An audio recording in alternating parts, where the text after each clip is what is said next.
In the last video, we executed a smart contract on the blockchain, just with submitting a transaction without two address, but with data.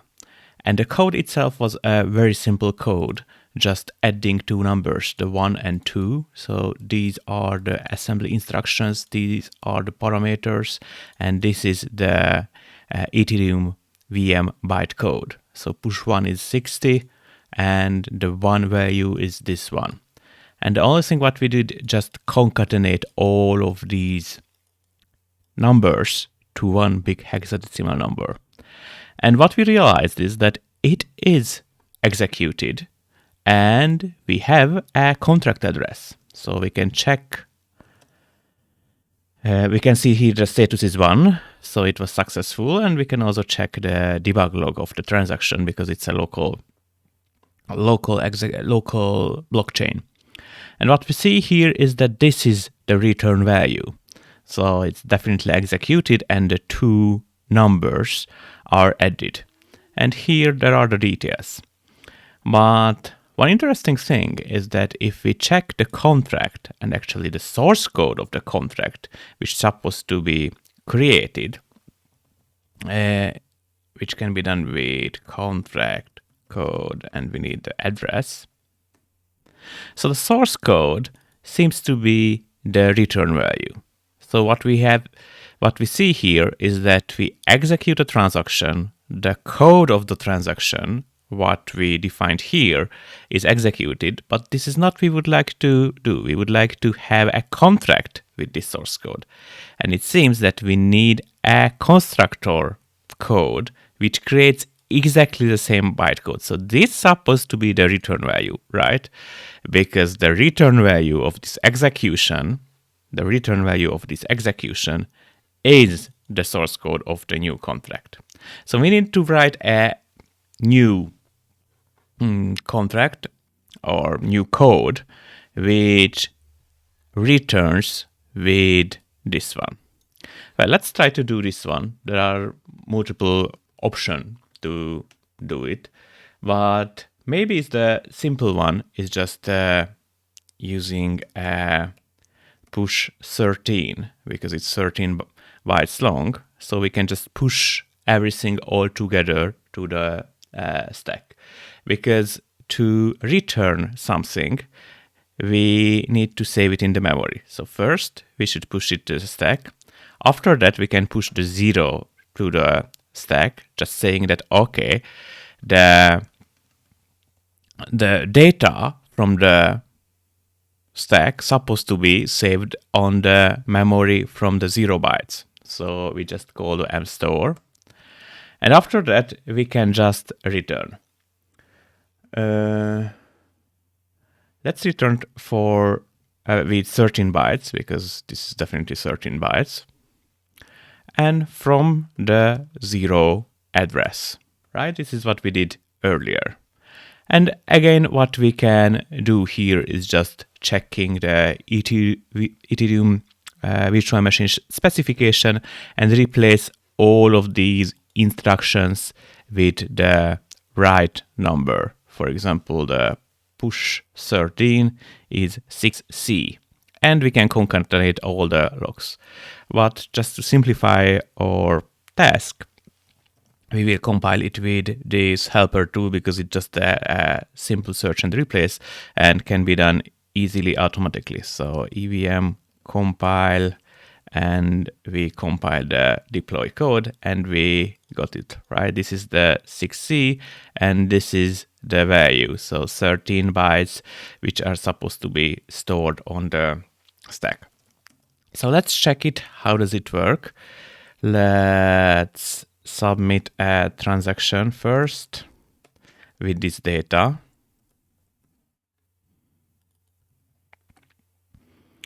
Okay, it seems to be executed. Status is 1. This is good. Let's check the debug log. Oh, the return value is 13 bytes, but it's definitely not our source code. What's the problem here? We would like to see here the source code of our add contract. Well, here it seems to be fine. This is the stack before the execution. So this step added the 13 bytes to the stack. That's fine. And here we just add the memory address. And after that, we call the MSTORE. And it stores everything on the memory. This is very nice. The only problem is that the Ethereum virtual machine works with 32 bytes words. And yeah, this is 32 bytes, right? Because this is a number. It just saved to the memory as a 32 bytes number. So we have a lot of zeros.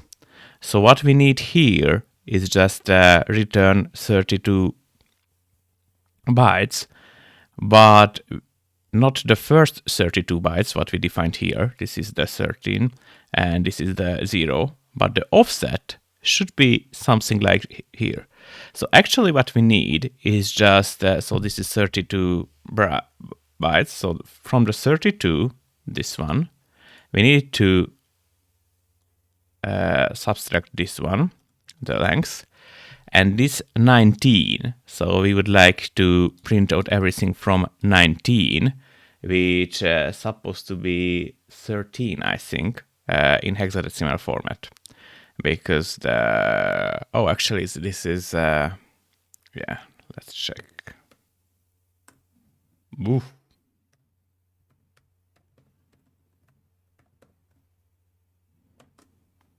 Yeah, it's 13. So let's fix the contract. I would like to push this offset here and compile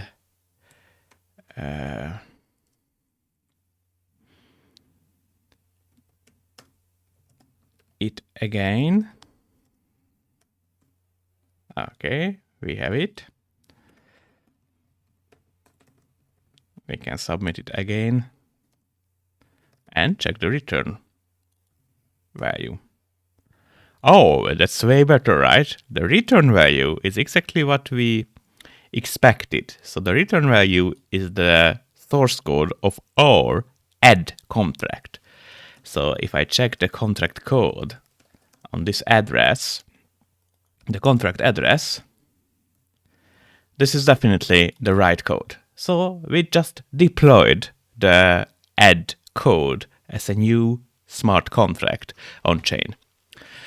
But that's not the only option what we can do. Actually, we can, because the problem is that we can do it only a limited number of bytes, because we have push 13 and push 18 and actually we have push 32. But what about if we have more than 32 bytes in the original source code? How can we return with that one? Well, what usually the compilers use is a slightly smarter approach, because what they do is just they submit a lot of data in the transaction without the two, and the beginning part of this data is deploy, and this part is just the real contract code. And here in the deploy, there is a very magic Ethereum virtual machine instruction, which is the CODECOPY, which says that it's copy executing contracts bytecode. So what I try to execute, it can be copied from a specific offset, and I can also specify the length, and the destination offset is the memory destination offset. So I can do some code here, and what I can do is just concatenate it and put all of the target code to the end. In that case, it won't be a problem anymore if we have just 32 bytes or more. So let's try to write this one. So first of all, we need a code copy. The code copy has 3 parameters. The destination offset. Well, let's say I would like to copy everything to the 0 memory. Okay, I can also copy, I also need the offset. So that's an interesting one, because I don't know the offset yet, because here I would like to put the real data, and the offset depends from the length of this code, right? This is the size of this code, and after that I will have the real contract code. So I will change it later. And we have the length. Well, the length also depends from the code. Currently, I know that this is 13 because that's the size of our code, but it can be easily checked. Okay, so after the code copy, it's supposed to be on the memory. So I can just return the 13 bytes in this case, and I can say that, okay, this is in the memory from the 0 bytes, so please return. So let's try to compile this one.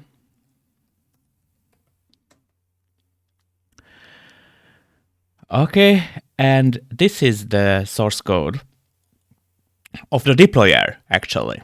So we need to check the length of this one, which is 1, 2, 3, 4, 5, 6, 7, 8, 9, 10, 11, 12. So this is 12. So I can just adjust this one.